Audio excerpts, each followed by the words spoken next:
دوستو، چکور پاکستان کا قومی پرندہ ہے اور اس کا نام سنسکرت زبان سے لیا گیا ہے۔ ترکی سے لے کر افغانستان اور وہاں سے لے کر نیپال تک پایا جاتا ہے۔ اس کو نیوزی لینڈ میں بھی متعارف کرایا گیا ہے۔ چکور کا تعلق تیتر کے خاندان سے تسلیم کیا جاتا ہے۔ چکور کی اقسام کے متعلق ماہرین کا کہنا ہے کہ اس کی تمام نسلوں کا قد کبوتر اور تیتر کے برابر ہوتا ہے۔ چکور ایک نہایت حساس پرندہ ہے۔ یہ دشمن کو دیکھ کر اپنا سر مٹی میں چھپا لیتا ہے۔ اس طرح شکاری اس کو بآسانی پکڑ لیتے ہیں۔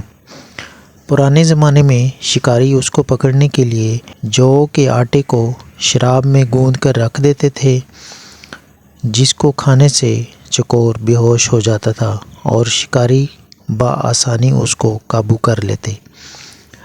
حیاتیات کے ماہرین کا کہنا ہے کہ اگرچہ مادہ خود اپنے بچوں کو پیدا کرتی ہے، اس کے ساتھ ساتھ وہ دوسرے پرندوں کے گھونسلے سے انڈے بھی چرا لیتی ہے۔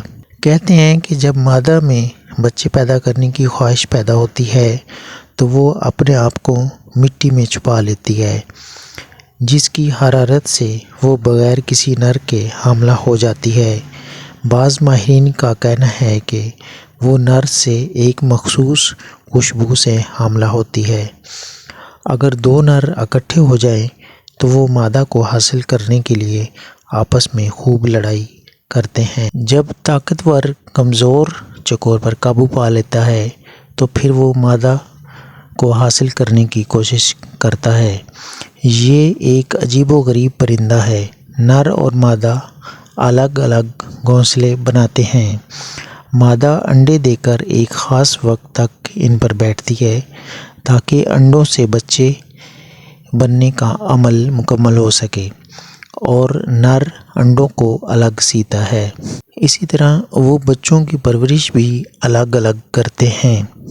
چکور چاند سے خاص محبت کرتا ہے اور اس کو حاصل کرنے کے لیے وہ بڑی اونچی اڑان بھرتا ہے، حتیٰ کہ وہ اس کوشش میں اپنی جان بھی گنوا دیتا ہے۔ چکور کو آگ کھانے والا پرندہ بھی کہتے ہیں، کیونکہ چکور آگ کی چنگاریوں کو چاند کی کرنیں سمجھ کر کھا جاتا ہے، لہٰذا اس کو پالنے والوں کو چاہیے کہ اس کو آگ سے دور رکھیں۔ نر چکور چستی کا بہت شوقین ہوتا ہے، اسی وجہ سے مادہ اس سے دور بھاگتی ہے تاکہ الگ مقام پر انڈے دے کر اپنے بچوں کو پال سکے۔ ان حالات میں دونوں آپس میں خوب لڑتے ہیں اور لڑائی میں ہارنے والا ہار مان کر اس کی اطاعت پر قائل ہو جاتا ہے۔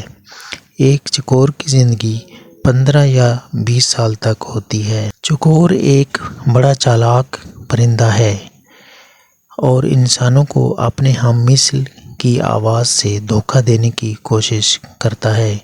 اس لیے شکاری حضرات ایک چکور کو اپنے ساتھ رکھتے ہیں تاکہ اس کی آواز سن کر دوسرے پرندے جمع ہو جائیں۔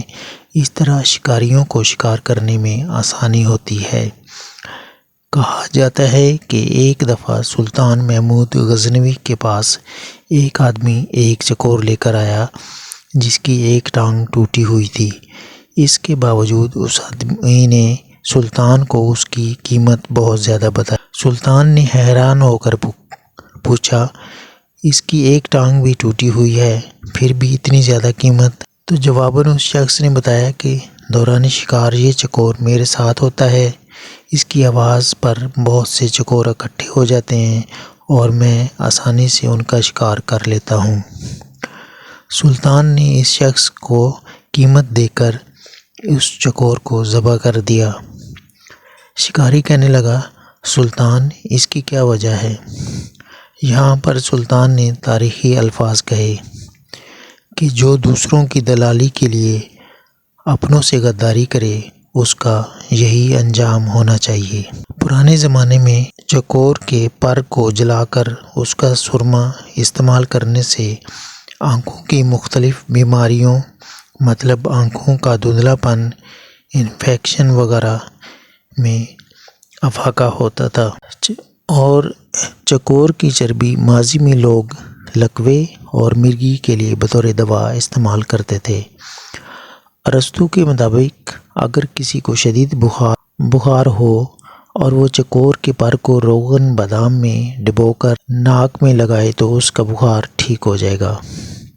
چکور کی پہچان یہ ہے کہ اس کی کمر کا رنگ ہلکا براؤن، چھاتی کا رنگ سرمئی ہوتا ہے، دم اور گردن پر کالے رنگ کی پٹیاں ہوتی ہیں، ماتھے پر ایک ہلکے رنگ کی کالی پٹی ہوتی ہے جو ماتھے سے ہوتی ہوئی پیچھے گردن تک جاتی ہے۔ اس سے ایسے لگتا ہے جیسے اس نے کوئی ہار پہن رکھا ہو۔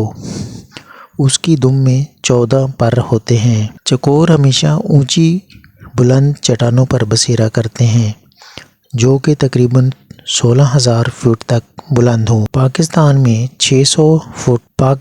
میں چکور 600 میٹر بلندی تک پایا جاتا ہے۔ مادہ چکور سائز میں نر سے چھوٹی ہوتی ہے۔ یہ زیادہ تر گروہوں کی شکل میں بیٹھتے ہیں اور ایک دائرہ بنا لیتے ہیں۔ سب کے منہ باہر کی طرف ہوتے ہیں تاکہ خطرے کو بروقت بھانپ سکیں۔ مادہ چکور 8 سے 12 تک انڈے دیتی ہے اور ان انڈوں سے بچے نکلنے کا عمل 25 دن تک ہوتا ہے۔ ان کی خوراک مختلف قسم کے کیڑے مکوڑے ہوتے ہیں۔ سنہری عقاب عام طور پر چکور کا شکار کرتا ہے۔ اس پرندے کو پیار کی علامت بھی سمجھا جاتا ہے۔ سردیوں میں یہ پہاڑوں سے نیچے اتر کر کھیتوں میں خوراک تلاش کرتے ہیں اور خاص کر صبح اور شام کو خوب اپنی بولیاں بولتے ہیں۔